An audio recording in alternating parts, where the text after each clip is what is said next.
right, welcome to the MIT Security Studies Program Wednesday Seminar Series.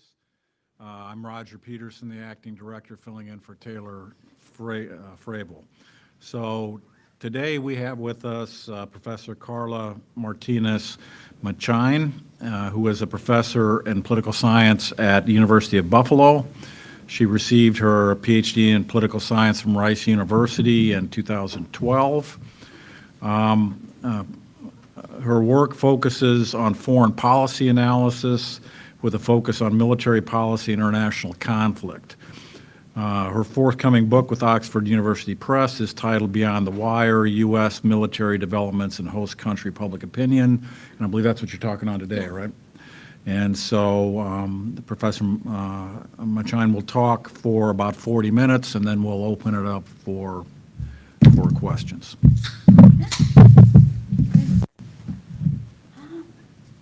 Thank you, Roger, and thank you, everyone.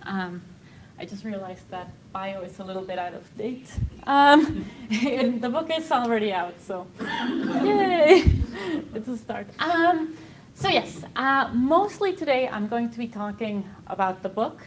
At the end, I'll talk a little bit about where some of this work is going next. But I do think that it's from this type of setting, from having people hear about the book, critique it, have grievances, have questions, have ideas, that a lot of that newer work has come from. So I'm very excited to hear your thoughts on it.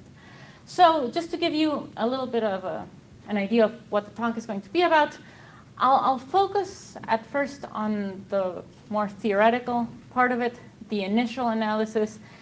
I'll touch a little bit more on a few chapters, but it'll be kind of a very quick glance at them. So I'm hoping for lots more conversation during the Q&A. So just to start, a little bit about the motivation for the book. So why did my co-authors and I feel the need to write this, right? And the big question for us really came from the idea that at least since the end of World War II, the second half of the 20th century, the US, on average, keeps about 25% of its military deployed abroad, right? And so you can see from there that where the military goes changes by decade, changes by year.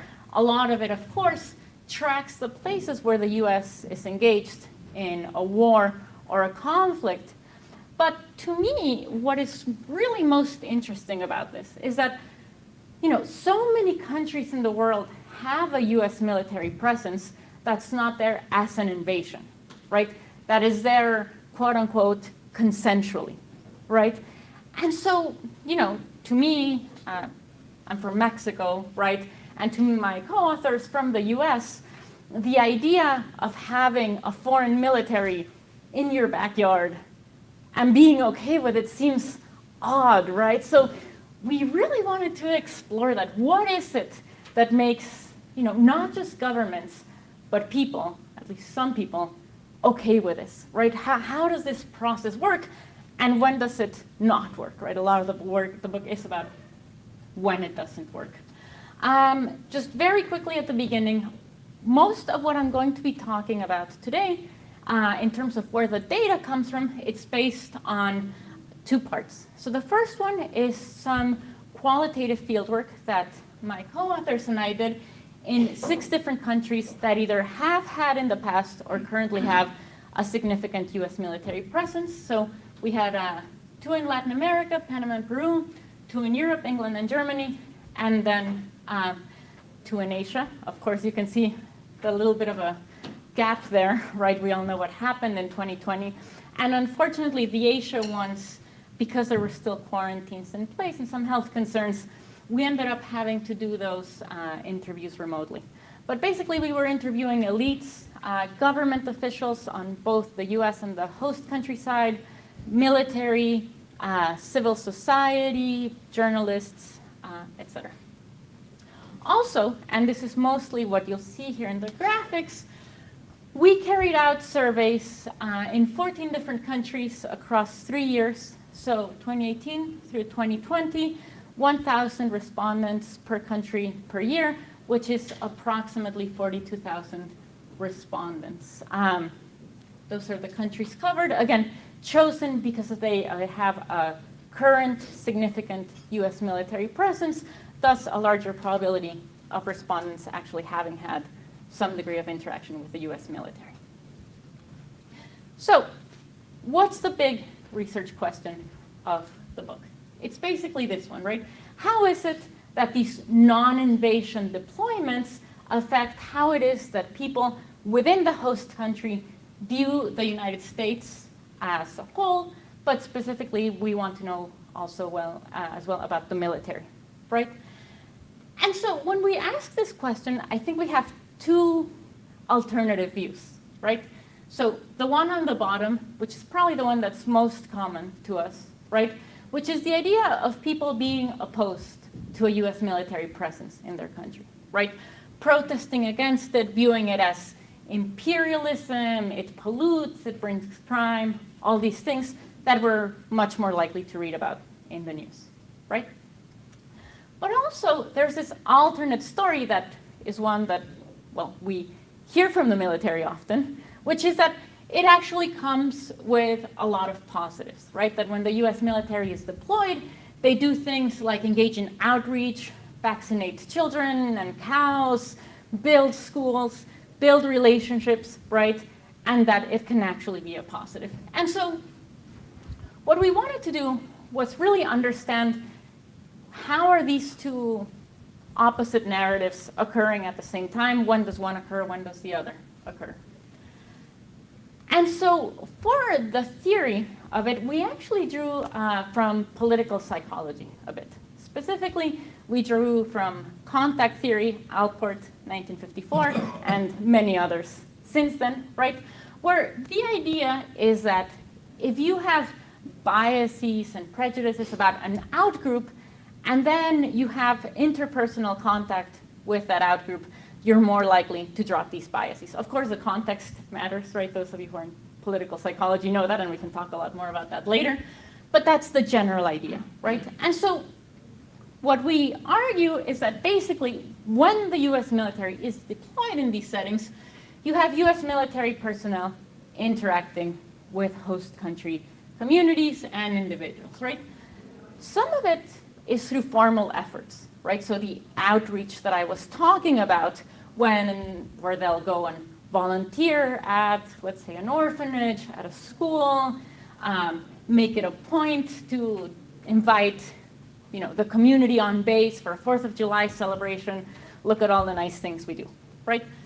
That's part of it, but also the more routine, more informal contact that happens in everyday interactions when people live in the same communities, right? Shopping at the same supermarkets, chatting at bars, our children play in the same kiddie soccer leagues, all these things, right? So we expect that that could be something that is affecting how the communities view the US military. The other side, the perhaps more cynical side, is that we all know when the US military deploys, it comes with a lot of money, right? There's a lot of expenditures that go into moving the US military into these foreign locations. And so these financial flows can end up benefiting people in the host country at many different levels of society, right? So upper class people who own, let's say, contracting firms, right? So when we were in England and we were talking to US service members in England, they told us how the military actually makes it a point to hire locally, not just domestically from England, but locally from the towns whenever they need something built on base, right? To kind of pump some of that money into the economy. Or, at a smaller scale, let's say people who own a restaurant, right? Or things like that, you might end up benefiting from the US military, swings by your shop, buy something from you, things like that, right? So there's a potential for economic benefits flowing to local communities, and maybe that's what's driving your views of the US military. There can be a bad side as well, but we'll talk more about that later. So basically, our hypotheses our expectations, are that both contact and economic benefits, whether it's something you receive yourself or experience yourself, or something that someone in your social network experiences or receives, we expect both of those to correlate positively with views of the US for those reasons that I was just talking about. So, what does the data actually look like? Yay, data. So there's lots on there. So first of all, how do people in these countries view the US, right? Now, keep in mind, we were carrying out these surveys as well as the fieldwork 2018 through 2020. We all know who was president at the time, right? And how he was viewed internationally. So there is the possibility that there's a little bit of a Trump effect in there. But despite that, right, what we see is this probably looks very small, but basically those more yellowish colors are favorable views. The purplish ones are less favorable views, and the black is don't know, decline to answer, right? So obviously, as we would expect, there's variation across countries, right? But in general, across these countries, people tend to view the US government the most negatively, right? That's where we have the most purple. The US people, the most positively, just the general American population, pretty okay with it. US troops, somewhere in between, right? Not as bad as the US government, but not as good as the US population. So that's just general views. What about when it comes to our independent variables, right? The interactions with the US military. So how many people actually have interactions with the US military? Again, keep in mind that we chose these countries because there is a larger military presence and therefore a higher probability of interaction. So most people haven't interacted, right, with the military, but a pretty significant chunk of the population actually has. So it tends to go between 8 and 25%, depending on the country. Out of the total respondents, I think it's a little bit under 6,000 respondents that had reported some type of interaction, right? But that's kind of the variation of it. So what happens when we bring them together? Lots of colors, again. So apologies for that. Let me tell you a little bit about what is going on. So here, what we have is in the rows, we have the actor you're assessing, right? Are you assessing the US people, the US government, or the US troops, right? And then the columns are, have you had contact or not? Have you had an economic benefit or not, etc. On the left is the people who have not had the contact or benefit. On the right column is the people who have, right? And so the colors, what they are, is it's the modal response in our surveys, right? So again, as before, the yellows are very favorable, going to the purple, unfavorable, purple/black, very unfavorable, right? So more yellowish colors are more favorable views. So lots going on. I like to point to the upper left-hand corner, right? Have you had personal contact, yes or no? And how do you assess the US troops? What are your views of US troops? And so the big thing that jumps out at me, right, is that the people who say yes to contact, there's variation across countries in how positively they feel about the US military, but in almost every single country, they feel more positively towards the US military than the people who haven't had contact. And in no country do the people with contact feel more negatively than the ones without. So there seems to be something going on there, but of course, this is MIT. You're thinking it's more than just a 2x2 table, lots of other variables. So let's dive into multivariate world. Okay, again, lots going on, but let's break this down. So just to tell you what models we're using Bayesian multi-level categorical logits, right? The reason for doing that, there's two big reasons, right? So first of all, the multi-level, we wanted to make sure that we could include variables that influence your views of the US military at the individual level, right? So things like gender, income level, things like that, but also at the country level, right? We're comparing across countries. We know that whether you're a democracy or not, whether your country has a formal military alliance with the US or not, that can also have an influence. So that's the reason for the multi-level. The reason for the categorical model, right, is that we didn't want to force these relationships into a purely linear form, right? So we wanted to see how these variables affect your probability of having favorable views, but also affect your probability of having unfavorable views, right? So this model allowed us to do that, right? That's the reason for it. So what we have here, right, is we have our coefficients, and again, we're looking at personal benefit, personal contact, and then your assessment of the different groups, right? So the dots are our coefficients, right? We have our 90 and 95 credible intervals around them, and we have our 0 lines, right? So basically, coefficients to the right of the 0 line mean that whatever our variable is making it more likely that you have that response. To the left of it is making it less likely that you have that response. Our reference category is the neutral category, right? So again, let's go upper left-hand corner, my favorite place in every slide, because it's the easiest. So let's look at first the positive, right? So that's the black dot.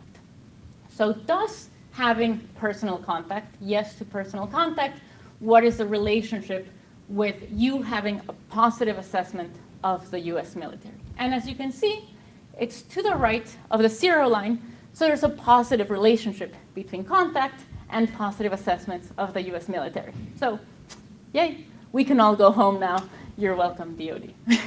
But of course, the story doesn't end there, right? If we look at the red dot, right, the negative assessment, well, we see that the effect is certainly a bit smaller, right?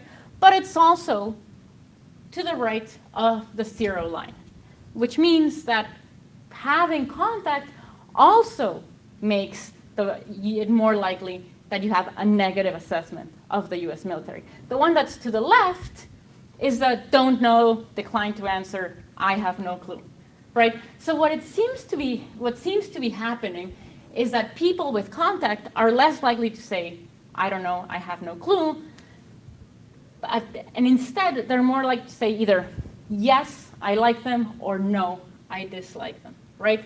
So that's what's really interesting to us. And so it seems to be the case that interactions with the US military are strengthening perceptions of US actors. Yes, the positive effect is bigger, but there are both a positive and a negative effect. And so when we first published this as an article, we found that positive effect to be very surprising, right?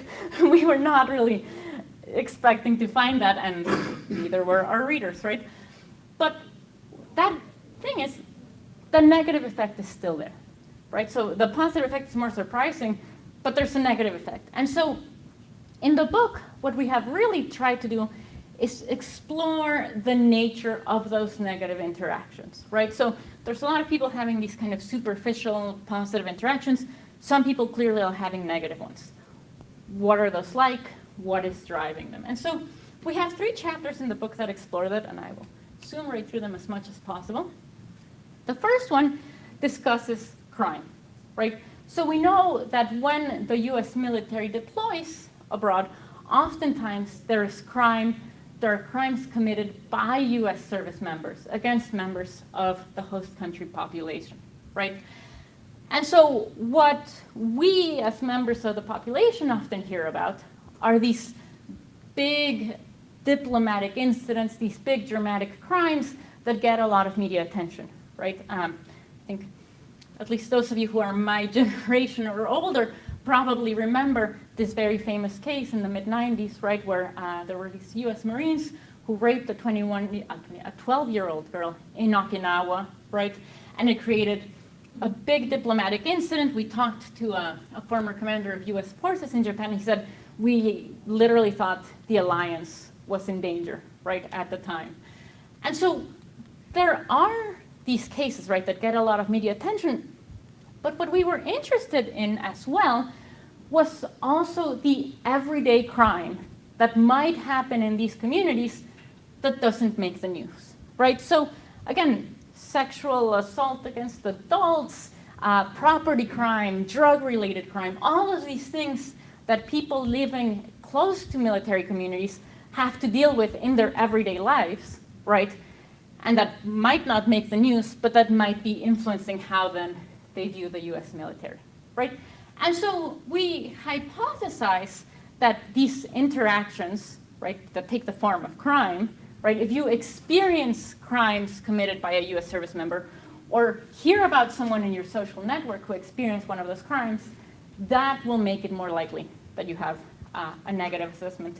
A quick note, and we can talk more about this in the Q&A, we measured crime as self-reported crime from our surveys, right, which has its own problems, but especially with the power dynamic between US service members and local communities, as well as the nature of some of these crimes, which are sexual assault or rape, things like that, we did worry a lot about underreporting. So we relied on self-reported crime in our surveys, which again, I know has its own problems, but we can definitely talk more about that in the Q&A.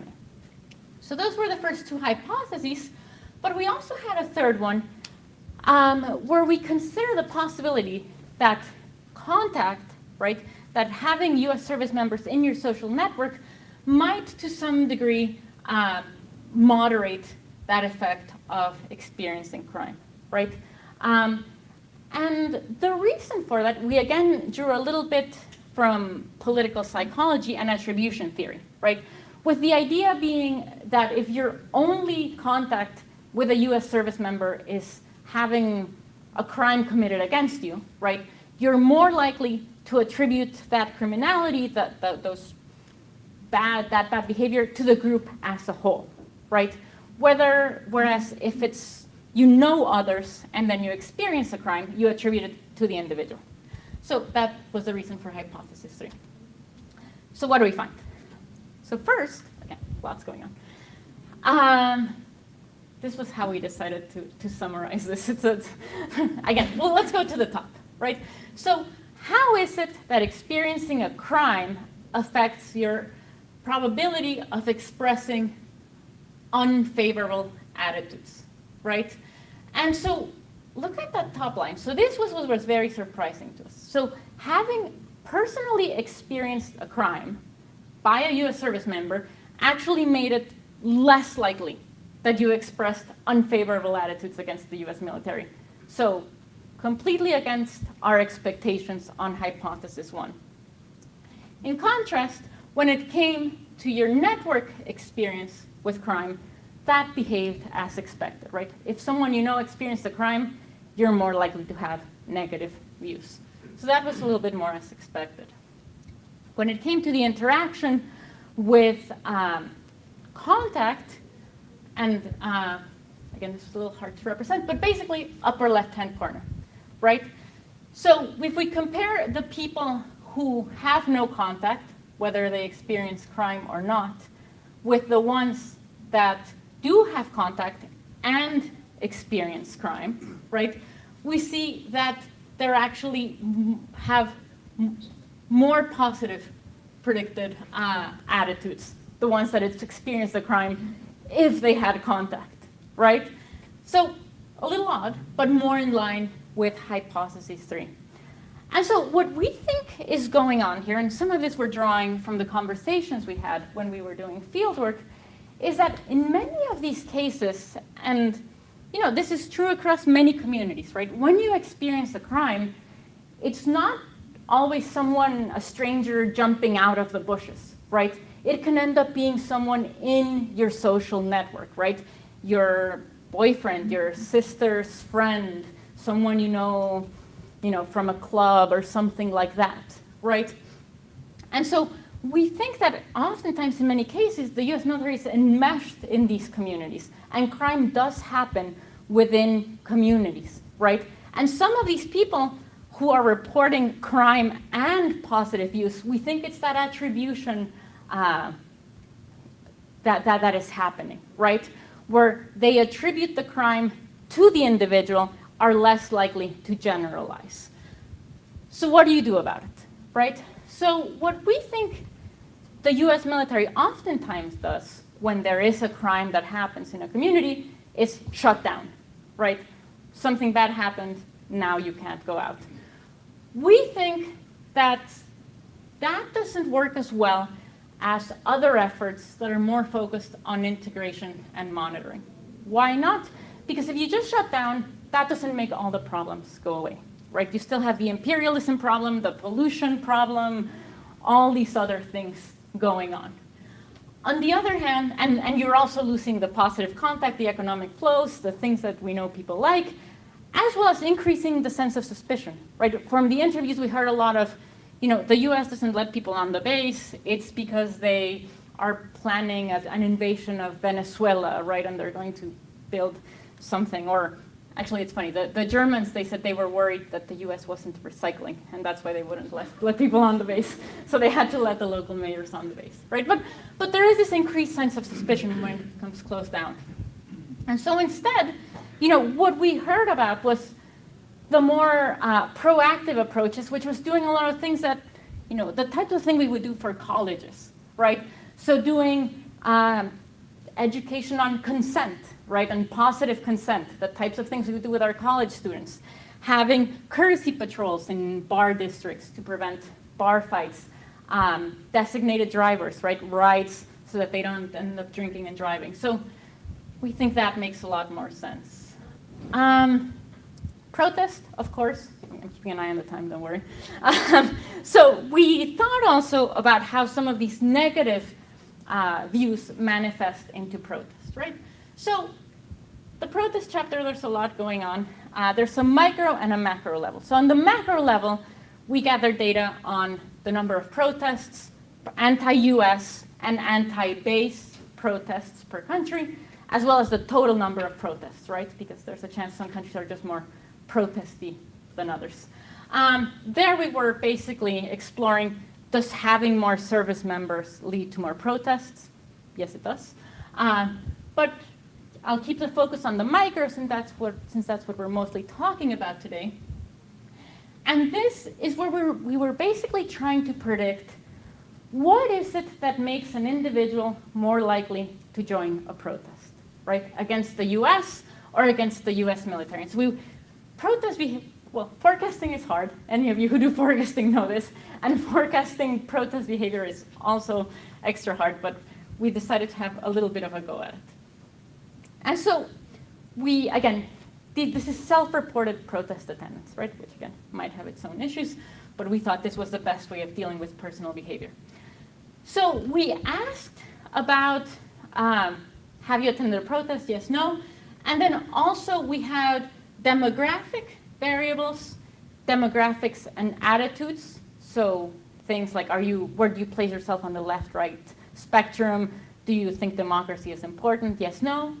And then also experiences, right? So we included contact, have you been the victim of a crime, all these things.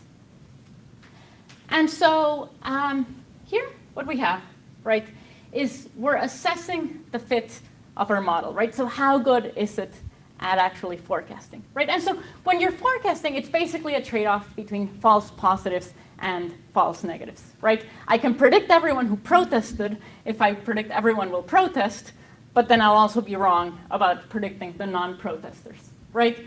So basically, here, the black line is a perfect trade-off between false positives and false negatives, right? False positives, true positives.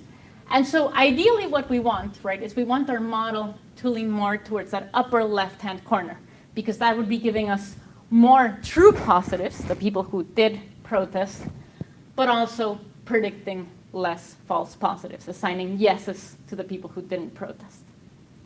And so basically, if we start kind of from this equal trade-off, and we have our base model where we include only country characteristics, right, we get that solid line. If we add demographics, we get a pretty big jump, right? So things like, how old are you? Are you a man or a woman, right? It's as expected. Younger people protest more, men protest more than women, right? So we add those demographics, we get a big jump. Attitudes, less. What's interesting to me is that more than attitudes, we get a bigger jump when we add experiences, right? I'll skip over this. Why is that interesting to me? Because you can't really control the demographics of your host population, right? They either are young or old, they're rich or poor. What you can control is the type of experiences and the type of interactions they're having with the military. So from a policy perspective, this model seems to show that policy does matter for anti-US and anti-military protests, right? So you will have, as you get more troops, more anti-US protests, more anti-US military protests, but for the individuals, the type of experiences they have are influencing their willingness to protest. Finally, our last substantive chapter talks about minority populations within the host country, right? And so our motivation for this was that we know that not everyone in a host community is having the same experience with the US military, right? And so we basically identified two different pathways through which this happens. The first one is essentially what happens in Okinawa, right? Where you have a majority-minority population that feels more of the negative externalities of the US presence, right? So these US bases are put in these locations that are, let's say, like further away from the capital city. Think about Greenland, right? Where the politically powerful people aren't being affected, and these people bear more of the burden, more of the pollution, the crime, the noise, all the things. Also, the alternative is when the US military is not within a minority population area, but they pay less attention to minority populations, right? And so we have this very frank quote, right, from Germany, where they actually told us, yes, we do outreach to the community, we bring in the local mayors, we show them the recycling, we give them passes on our base, all the things, and we asked, what about ethnic minorities? We don't care as much about them. Maybe that's one of the words they used, but the implication was they said they're not our priority, right? The implication being they're not as politically powerful. And so their experience is different, right? And so we had two hypotheses, right? The first one being that they're more likely, self-identified minorities will have more negative evaluations. And second, that contact will actually lead to more negative evaluations. So overall, this was a little bit surprising. We found that minority self-identification actually correlates with more positive attitudes towards the US military, but, and here's the big but, right? Huge variation across countries, right? So in some, minority correlates with more positive, in some with more negative, right? And so what we think is going on, obviously, right? See this, look at the big tails on this thing, right? So what we think is going on is basically what I started talking about, right? Which is that there's huge variation in the type of experience that an ethnic minority is having, right? It could be more negative externalities, less positive externalities. It could be that they feel protected by the US military. And so this is something where we really have to think about the complexities of host country populations when it comes to minority groups, right? So not everyone's having the same experience with the US military, and it's going to vary a lot by country. So a lot more work needs to be done there. So moving forward, where is this all going? So a few things. So first of all, and is Eric still here? Yeah, I think no, he's gone. So some of this Eric already heard about, right? We've run new surveys and actually a survey experiment in Poland, right? Because we think that having the Ukraine war and having the threat of Russia nearby is going to influence a lot of these views. We also think that it's creating NIMBY, not in my backyard attitudes, right? Like now I'm scared that this will increase the threat. And we explore a little bit about how contact actually mediates some of that NIMBYism. Second, and this is Renana, who's conveniently here. We're trying to get something off the ground, looking at a more comparative study. We know that China has a base in Djibouti. We know that they're interested in other locations. So we're really trying to see, is it about something about the US or is it something about military bases, right? So we have a Kenya pilot that we just got data from that we need to play around with. We need money for it. So if anyone has ideas for places to get money, tell us. And then finally, something that I'm working on, I guess on my own, and trying to bring in a couple of other scholars is this idea, the role of diversity in the US military. So we looked at minorities in the host countries, but what about the role of diversity in the US military, right? We have a pretty funny quote from our fieldwork from a former ambassador, US ambassador to Panama: please send me Mormons, and send me women. His reasoning for that was, he said, they're less likely to get in trouble, right? So the US military nowadays looks very different than it did like 20, 30, 40, 50 years ago, right? We had a Peruvian journalist say, yeah, when we think of the US military, we think of muscular men waving the flag and yelling about democracy. It's not all that anymore, right? And so we think that having more women, more LGBTQ service members, people who might share an ethnicity with the host country is influencing those interactions as well. Really something that I would like to explore. So thank you, and questions, let's chat.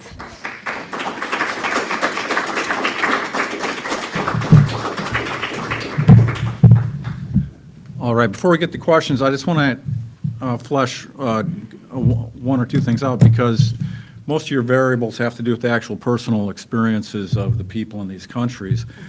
And there's other types of more macro variables. I think one is, can you put your list of countries back up? I'm wondering about the role of cultural affinity, because you'd think, a lot closer relations between the Anglo countries, just a history between us.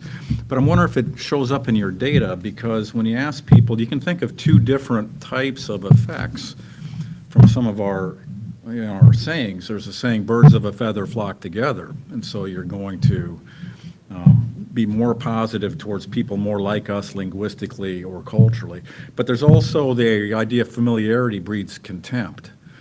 And, I think personally, I'd feel like I can say negative things about the British because there's just nothing going to happen. We're in with the British, right? So, and, I spent 10 years in the Middle East. I don't know whether I would say really negative things about Islamic culture, on these types of surveys and this, because, I wouldn't feel comfortable. But I'm watching Ted Lasso right now, so this is like an American guy criticizing the British on how bad their tea is and all that, but I wouldn't say that in Baghdad, probably. So if you could just say, do you have any insights on sort of this idea about cultural affinities? And I think one thing about your case is, though, well, I don't know, you have some variation here. So anyway, I'd throw that out first as just a larger idea, and especially about using individual level data versus some of these more macro variables. No, absolutely, right. And I'll start with saying, when we did field work, we heard all sorts of anecdotes, basically, that supported this, right? When we were in England, they would say, well, we like the Americans because they're like us, we have this cultural affinity, et cetera, et cetera. Even, the Germans complained about the Americans not speaking German and all that, but there definitely was that, right? So there's certainly a country level variation, right? And I think, you can even see it, right? So if you look at, some of the ones that feel the most negatively about the US government, for example, right? As expected, well, actually, let's go here, right? So some of the more positive ones, right? UK, the European ones, there's variation. The Germans express negative things, right? Kuwait was funny, but Japan tended to feel negatively. So the way we dealt with it, at least methodologically, and this was basically our big motivation for having the models that included the country level variables, right? Because we basically wanted to be able to, some of these cases, right? Like this, right? So we wanted to see, we did this for a lot of these same analyses. We would break it down by country, right? To see if the coefficient changed by country. Minority was one where we actually had them in different directions by country. I don't think I have the slides for the others, but we did this for all the analysis. We basically said, how does the coefficient look across countries? And it basically worked the way you said, right? Where countries with cultural affinity would lean more positive, but it was in the same direction, right? So let's say Turks with contact were more likely to have positive, that positive shift, and the negative one, the positive effect was maybe smaller, right?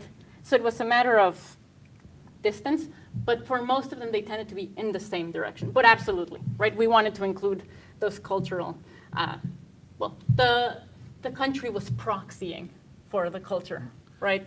Let me just follow up real quickly, because I noticed in going forward, you mentioned Chinese. I think this is because I think a lot of people in the United States think the United States has an advantage in a lot of places because the Chinese culture is just more different, and they're not going to be able to fit in. And I'm married to a Serb. I go to Serbia, and the Serbs are trying to play things both ways with the Americans, and they do have, interactions with U.S. military, but then they have the Chinese they bring in. But, my impression is that because the Serbs, we have the same, they all follow the National Basketball Association and the same music, and there's a real advantage of Americans versus Chinese because of this cultural thing. But I don't know whether that's going forward, whether, on how you study that and that. No, I mean, there's definitely a head start that the U.S. has in the sense that, the U.S. has had all these years of American culture being out there, right, and pop culture being the U.S. and all that. We actually in the surveys did ask about China, about views of China. So, I mean, these are all public, so if anyone wants to play around with that, it's on my website. We didn't do all of this analysis for China, I mean, at least not yet. From talking to people when we were doing fieldwork, what we tended to see was that there was a big divide between elites and, just the everyday people, right? Where the elites had some concern about, China's political intentions and influence, the same kind of worries that maybe you would have heard about the US from, some other people. But the kind of everyday people would say, well, the Chinese are just here for economics, right? They don't want to meddle in our politics. They're nice. They keep to themselves, right? So yes, the US has the advantage of the pop culture and it's better known. But I do think that, at least among the general populations, they see them as like, well, they're here, they're nice, they spend their money, right? So there's certainly, and that's part of what we're trying to explore in Kenya, right? There is much more of an active, there's the economic influence, right? They're spending a lot of money, and people view them positively, right? And they're using Chinese apps, and there's Chinese influencers that they follow, right? And they're very actively trying to catch up, I guess. All right. Would be one thing. Let's just start in the front here and move back. So Polina and then Linda. Yeah, thank you so much for the presentation. I have two questions to better understand the key findings we're talking about. So first, I'm curious, is there a special military component? Because the causal mechanisms that you are describing, they can be similar to exposure and economy. So have you compared the findings that you got to those where, for example, the U.S. tourist traffic is high, or where large expat communities which are not uniform are residing, how that affects the general population attitudes towards the United States? And second is that the mere fact of the U.S. base being present in certain territory is part of the recipient country's foreign policy. And have you asked your respondents about their approval of their country's foreign policy in general? And if yes, how does that correlate with the positive or negative attitudes towards U.S. presence? Mm-hmm. Very good question. So the first one, so the short answer is yes, I think you're right. Right. So no no, we have not looked at areas with tourists, with students, because you're right, there's something else might going on. One thing that we do find, right, is that interacting with the US military in some ways correlates, for example, with more positive assessments of the US people, right? So it does seem to carry over. So if you interact with a US service member, it seems to carry over to the US people in some cases, right? Not quite as consistently, but it does seem like that inference, I interacted with a service member, I'm also more likely to, feel positively about US people, right? One thing that I like about, and I mean, people should definitely look at students, right? I mean, and I know there are studies where people look at studying abroad and how that changes people and things like that. One thing that I like about the military better than I like about students or tourists is that students and tourists select themselves into these interactions a lot more than the US military, right? So the US military, it's like, you're going abroad, period, right? And it's very hard to opt out of it. And so you're getting all the people, right? Like the good, the bad. And so I think that is more about the contact than about like, well, it's the good Americans that are going abroad, things like that. But yes, right, like that definitely is something. And I think in a lot of these communities, I think what's also interesting is that they might also be interacting with tourists and students, but because a lot of them are away from capital cities and stuff, they're much more likely to interact with the US military. Also, IDing them as Americans is very straightforward, right? Because I think, for example, with aid, I know there's some work about, the attribution of aid. Do I attribute it to the individual? Do I know what country they're from? Do I identify them, with a church or all that? So that's something that I like about the US military, but I absolutely think that a lot of these dynamics are going on. You asked something else. About foreign policy. Okay, yeah. Whether local approval for foreign policy regarding the US correlates with the approval of US military. So I don't think we asked them about, do you approve of foreign policy towards the US? We did ask them about views of their own military, and people who viewed their own military positively were also more likely to view the US military. And so we kind of, basically you're someone who likes the military in general, you like the US military as well. But yes, a question about specifically US foreign policy would have been a good one as well. Yeah, absolutely. I think that in Poland, if you're going to study that, this is a crucial question, so. Linda. Yeah, thank you so much, Ivan. It's a very interesting presentation. I mean, my question was kind of follows up on what Paulina was saying, that I was wondering whether it matters what happens at these bases. So when I looked, for instance, at a lot of the European countries that are in the list, and you've mentioned Germany, I think it might matter.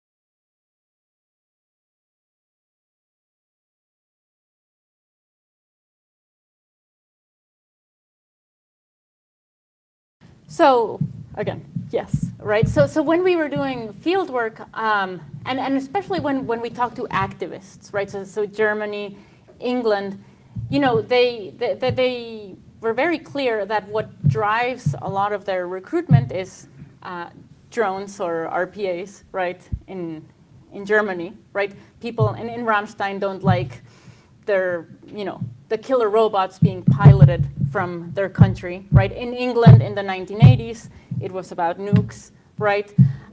So absolutely, like, and that I think kind of gets back to the idea of policy, right? I think that the respondents are more sophisticated in that they're not just like US bad, that they're saying, what is actually going on in here that matters to them.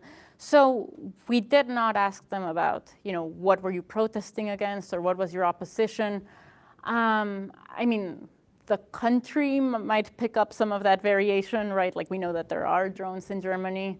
But no, that would be something that's, and I mean, I know that there's, Claudia Kim has this book about what drives individual protest behavior. But there's good work out there, I think, that looks at it, specifically the issues that push you towards that. Casper, did you have another question from a European perspective if we're on this politics kind of idea? Not from a European perspective, but more from a structural perspective. So you start off your presentation with the puzzle, why are U.S. deployments overseas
That. So the reason we didn't do surveys in the Americas was because the country with the largest deployment of US troops would be Colombia, and it's under 2,000, right? So basically that probability of having interacted with a US service member would be so low that basically from an inferential perspective, it would just not give us enough.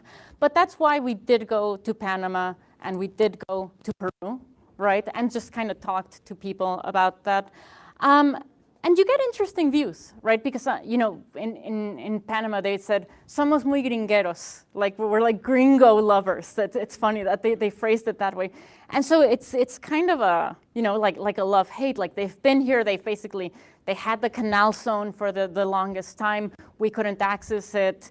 They actually have a national holiday where they commemorate students that, went there and protested and got killed. So there's definitely, and maybe that's the reason why you don't have as many U.S. military there. Also, at the same time, the U.S. has this access to the canal, to Colombia, all that as well. But I think you're right that there's something to explore in the sense of, is it the U.S. or is it deployments, right? And I think that's why, with Renana, we really want to go in and say, is it something about the U.S. that's special, or is it military? And Djibouti, right? Having the French there, a former colonial power. How is that different from having the Chinese, from having the Americans? When I presented this project in the other Cambridge, the one in England, someone actually said, what you said about diversity, maybe the people in the host countries want the white men waving the flags to be the ones deployed, because they're different from them. If they see someone that looks more like them, they'll actually be more opposed to it. Like it's more proximate. I was like, maybe, I don't know, right? But yes, like the idea is that it's worth it looking at, is it just the US or is it what others are doing is absolutely crucial. Yes. Thanks. So this is Carla. I love this project. I've read the book and commented on it at length. So I wanted to mention two things since we did highlight our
Yes, so she's kind of our Africa specialist. So, yeah, I mean, the points that she brought up about why we want to look at Africa are huge, right? And you know, Kenya, I was talking about influencers. One of the things I noticed is that, you know, one of the big influencers in Kenya is actually someone who's half Kenyan, half Chinese, right? So that dynamic that Renana was talking about, we have intermarriage, right? And these interactions with Chinese citizens, and again, both civilian in the case of China, but also what if the US military side.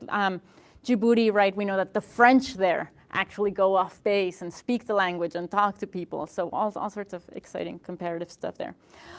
The minorities case, we expected it to be a more negative relationship. But in reality, you know, the average kind of effect across countries ended up being positive. But then in reality, what happened was there was variation across countries, right? So it's like, you know, some you're more likely to express negative views, less likely to express. It's kind of all over the place.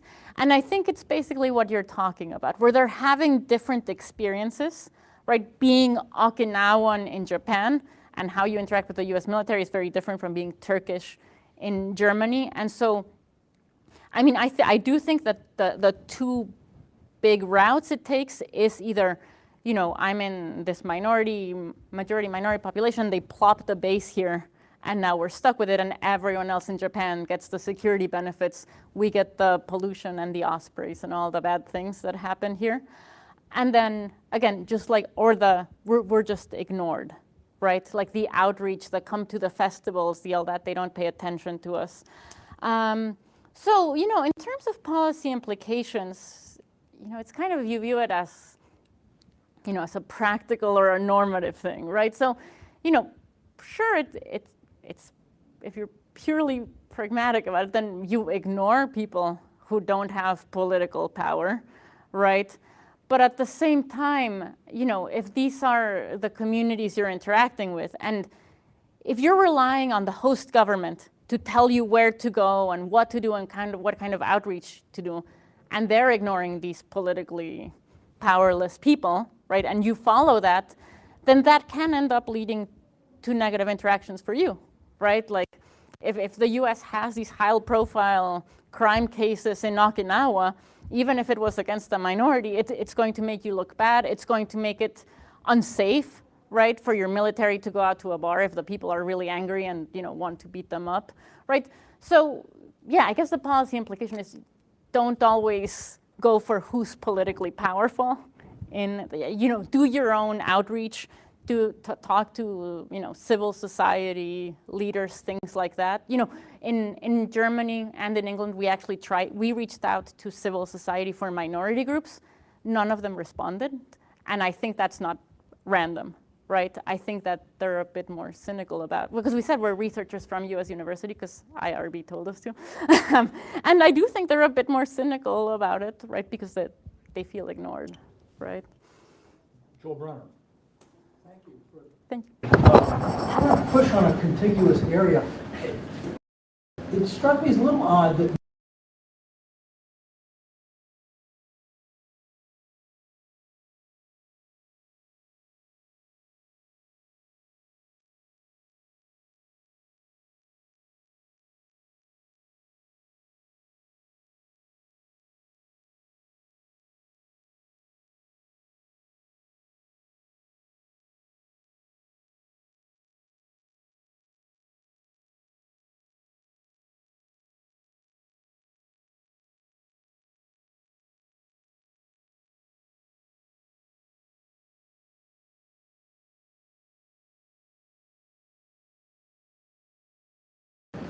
Right, so some of, these are non-current invasion places, some are past invasion places, some are more concerned about external threat, right? We did control for level of external threat, but only at the country level, right? Some of that variation gets picked up by, you know, our country level variables, so just the Japan effect, right? But, you know, like you said, some of it might also be within country. There might be regions that are more concerned about security than others. And so that was part of our motivation for going back to Poland. And so in Poland, we're actually looking at it by district, right? Where if you're closer to the border with Ukraine, you're more concerned about external threat than, if you're a little further west. So, we controlled for level of external threat. I think we asked people about how do you view relations with neighboring states? So we asked them, how do you view relations with the US? How do you view relations with neighboring states? So like, are you threatened by neighbor? So on that level, we considered whether an individual is concerned about external threat. There's the country effect, but yes, there's also this subnational variation as well. And even when we talked to people during the surveys, one of the responses we got, because generally in a lot of these countries, older people tended to view the military more positively, even when controlling for ideology, right, like young people. And from talking to people, they were like, well, we remember, right, when we were genuinely scared about, an invasion from North Korea, or some older ones. I remember American soldiers, after liberating the country, giving us candy, things like that. So I think older people tended to remember the reason why they were there and acknowledge it, right? As opposed to younger people who said, why are they here? It's just imperialism. On a different point, related to Kenya and Africa, one of the things you might consider is local attitudes toward paramilitary police and their own military. Because in a number of these countries, people are terrified of it.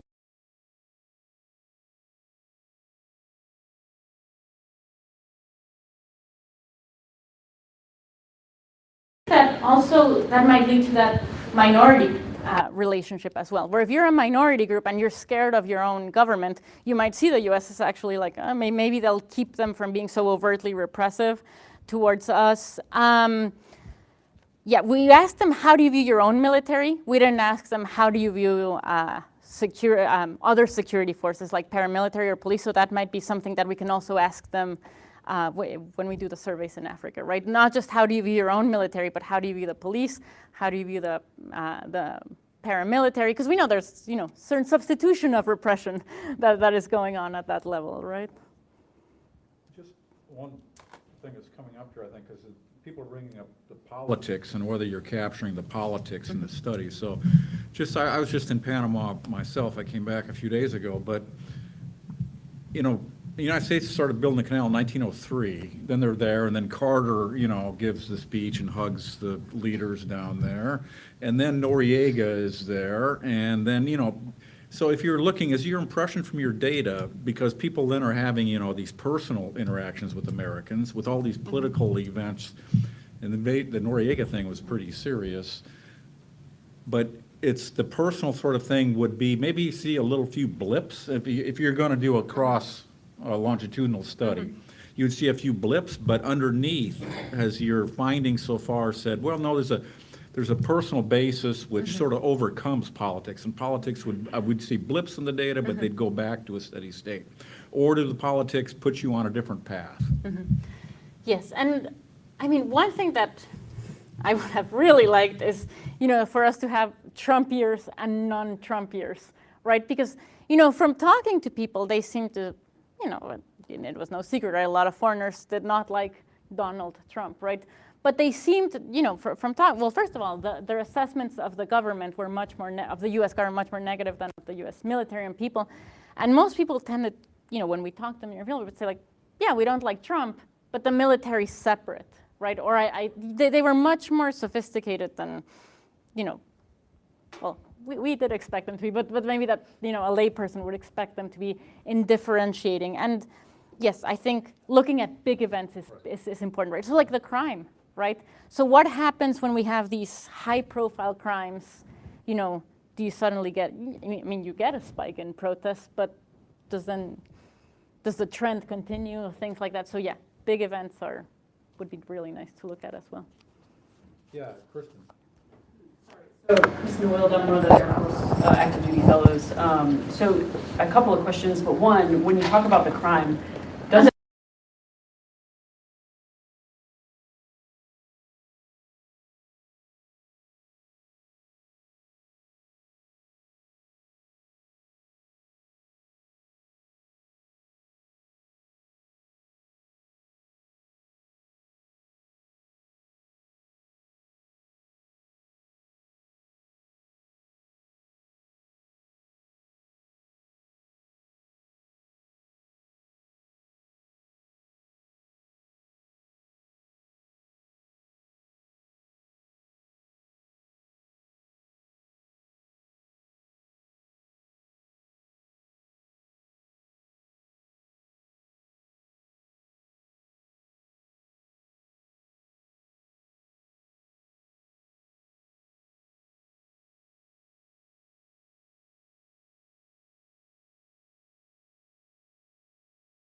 Yeah, it's a lot like dealing with college students, right? You're like, you're supposed to be a grown-up. But so the response, again, from fieldwork, one of the big commonalities we heard from the host country was that apologies mattered a lot to them, right? Like publicly acknowledging and, not shutting down forever, but having almost like a quarantine moment, like shut down, reflect on it, right, before re-engaging. And again, this isn't just break off from the community, but kind of that public apology. Japan, of course, right, talked a lot about like the meaning of the public apology. That was one part. We also did hear, though, so for example, from this former ambassador to Panama, he said, we had to deal with this one case where a service member killed his Panamanian girlfriend, right? And he said, we sent him back to the US. He's like, I actually brought in a JAG to explain to the people the legal process he was going to go through. He got a very stiff sentence. He was like, didn't matter. He was like, nothing I did made it so that all of this went away from the news. And that's where I think that personal interaction matters, right? Because, someone in the capital city that hears about, the murdered girlfriend and things like that, they're just like, it's bad, and, they brought the JAG, but I don't believe them, all that thing, right? So someone who, again, isn't attributing the bad behavior to the US and the US military, but, to this bad person who did this, right? And anytime you have a big group of people, they'll do bad things, right? There was one of the kind of cases in the news that we found interesting. There was this one woman, and it was in Japan, right? And so she was actually murdered by an ex-boyfriend who was a service member. And she'd had a restraining order against him. He'd been abusive, right? So she was one of these people who had been a victim of a crime even before she was killed. At the time she was killed, she was in a relationship with someone else who was a service member, right? So here's someone who clearly had attributed the previous crime to the individual, not to the group, right? So those are kind of so yes, the apology matters, but in some cases, like the ambassador, like it's a little bit out of your hands. In terms of engagement, one of the things we heard about was things that the populations felt positive about were things like having, I forget what, like open house type, town hall type things where you get to air your grievances, right? Like sometimes you just want to tell someone that it's noisy and that it's trafficky, and sometimes you can fix it, sometimes you can't, but that seemed to be something that was viewed positively. And yeah, the same types of things that we do with college students. Positive consent. What is positive consent? And let's talk about it so that you can go out and have healthy relationships, right? That type of thing. Yes, I don't know who you are in the mask, so. Oh, there you All right, are. I'm Mia Miller. I'm a PhD student here. So I was hoping you could talk a little bit more about the evidence, maybe especially from the interviews that doesn't come out just in the quantitative data, but the evidence behind this causal mechanism and how that relates to your policy recommendations. In particular,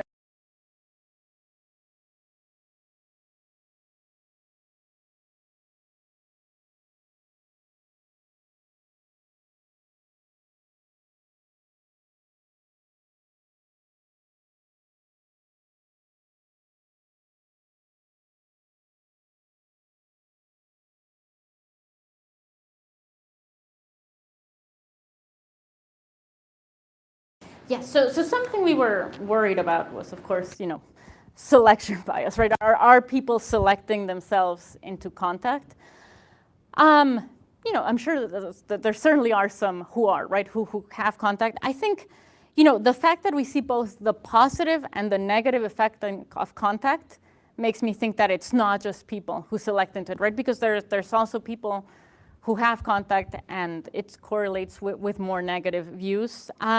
Also, the fact that we see a network effect, right? That also makes me think that it's not just about selection bias. So basically, if someone in your network has an interaction with a US service member, you also get that positive effect and the negative, right? I think, yes, I think it's both, right? And so it's you can select to interact. You can't do much about what your brother, is doing, or, your friend from work or whatever.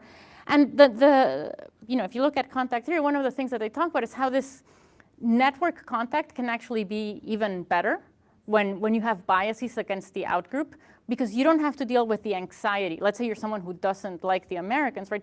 You don't have to deal with the anxiety of having that interaction, but you hear something about it, right? And I think I forgot what the remainder of your question was. I was just wondering about something that came up in the interviews. We could sketch out sort of a story when you had their opinions change in such a way, or that really was moving the needle.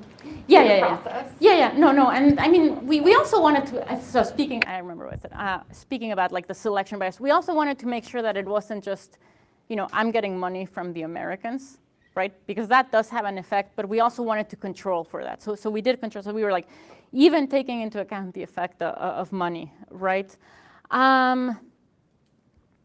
We certainly had a few interviews where they were like, oh yeah, they're just human like us, right? What I always say that I would like to do differently, if I could, and I mean, we are doing this a little differently for Kenya and Poland and all that, is asking about the context of the interaction. This is where I kind of hit myself in the head. And I'm like, oh, you didn't ask them. From looking at Poland and from looking at Kenya, it does seem to be most interactions tend to be of the shallower kind, right? Which is nice, because that would bias against us, right? So most of these people are having, more of these shallow, we chatted at a restaurant, at most at a bar, at a party. It's not, I married a service member, right? So I think it really is more of that, humans tend to like other humans, right? It's hard, well, maybe not in New York. I can joke that I live in New York. But the people tend to like each other. And so these kind of shallowly positive interactions should be they're okay. But yeah, it's absolutely worth digging deeper and asking about the context of that interaction, which we are in the future. Well, you brought up selection bias, and I'm calling from everybody on the right side, and under the possibility that those who sit closer to the food have different types of questions. Let's take questions from this side. Anybody have any questions on this side? Those who said they're just right, yeah. So I was curious, the duration kind of goes to the point of original purpose, but the duration of deployments in some of these countries really differs, right? Poland didn't have a military presence before the end of the Cold War. The UK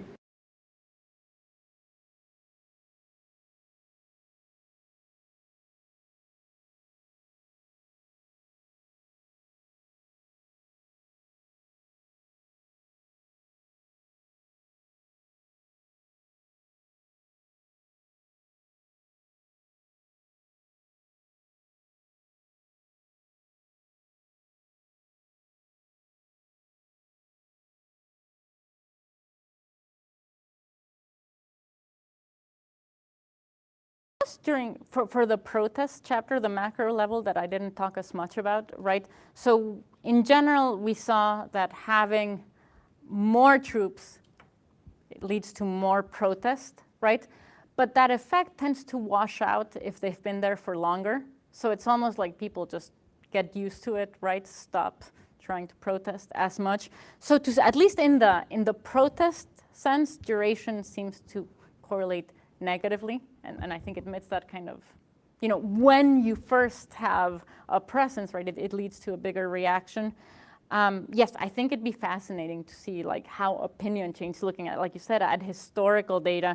Some of it might be those big events, right? See where those change and how does it get back to kind of that mean level.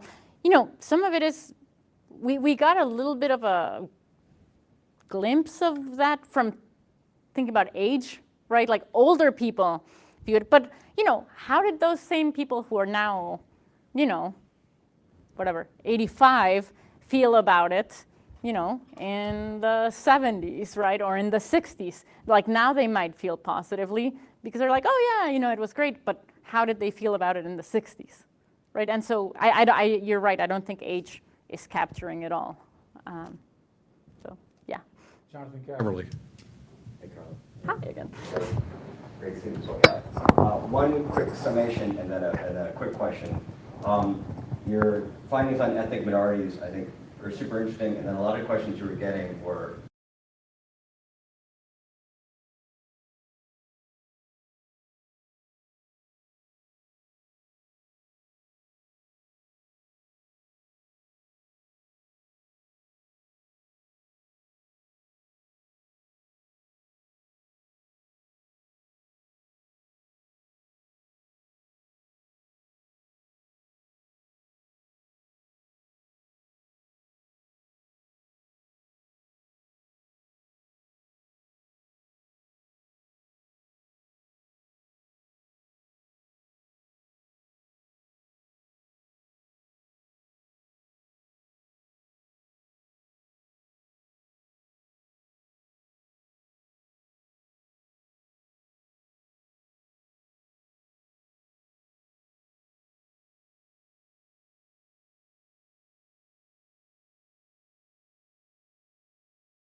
I'll start backwards. So, so not in this project, but I actually have another paper, I think with Flynn, which, by the way, it's not that Mike Flynn. This is another Mike Flynn, with Flynn and another co-author, where we look at Peru.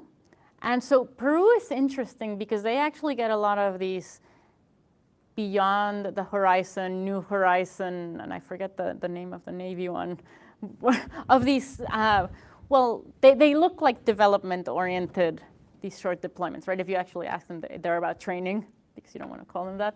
But where they actually do, we can look at it subnationally, the towns where they show up, and then we actually used Latino barometer data. And it did seem to be the case from that paper that towns that got these shorter, developmentally oriented, for lack of a better word, deployments, years down the line had more positive views of the US military than others. And what's interesting is some of these are, poorer areas, right? Or ones that have had shining paths in the past and things like Ayacucho and things like that. So we were like, oh, that was surprising, right? Because they would come in, for like couple of weeks max, right? And just vaccinate. And there seemed to be some residual goodwill left over in these areas. But I think it's something that needs to be looked at, because it's a different dynamic, right? Because these people aren't worried about imperialism and pollution and stuff. They're just like, we got good things. So it's a less complicated relationship, but at the same time, how long will it last is a big question. So I can send you that paper if you want, because I find it very interesting. And yes, on minorities, it's worth looking at the country level. I mean, we asked them to self-identify as racial, ethnic, or religious minority, right? Which, like you said, it's like picking up on all the things, right? It means different things across different countries, right? I had a conversation with my students about this. What does ethnicity mean here versus somewhere else? So much stuff in there. Thank you. Yeah, I had a question about, and this sort of goes to some of the other things that have been discussed, but I guess I'm not wholly convinced that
active military, we have 6 active military officers in the audience, and at least 100 years of experience in the military, and you've been deployed all over. So just, we'll end with, does this make sense to you? Does it make common sense? Or what can you say, well, are you really missing something? Or, I was in this country and that data doesn't seem to rhyme with what I saw. So I'll throw it open to the experience here to see whether we can do that. Yes?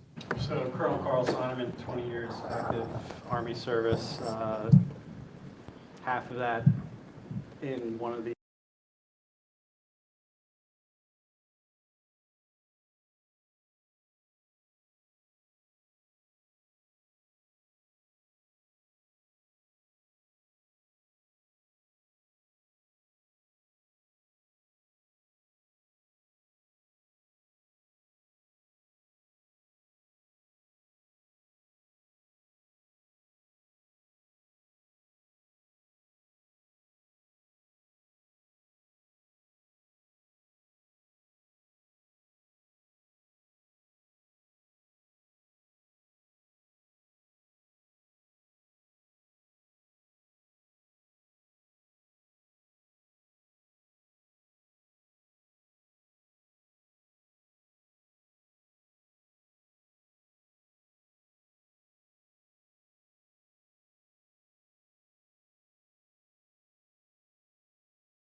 reason for the multi-level models, right? So we absolutely wanted to make sure that all our models included country-level variables, right? Because it's not just the individual, the country you live in matters. And so basically, for any analysis you did, I showed you kind of for most of them, the coefficients for the whole sample. We basically did this for basically all of our analysis, right? We allowed the coefficients to vary by country. And so in most of them, the coefficients, again, were smaller, bigger, in the same direction. This one I bring up because minority was kind of the one outlier, where by country, the coefficients were in different directions, right? But yeah, I think that the country level variables are important to account for, absolutely. And thank you all for the the stories of what makes sense, what doesn't. Before being at Buffalo, I was at Kansas State, and half my grad students were at Fort Leavenworth, right? So I think, that part of motivated this, kind of having these conversations, hearing the stories. And so I enjoy that very much. The person who said that quote was a civilian. So you don't have to feel like, so yeah, if they said the wrong thing, it was a civilian. Yeah, no, thank you all. All right, That's let's thank our great. speaker for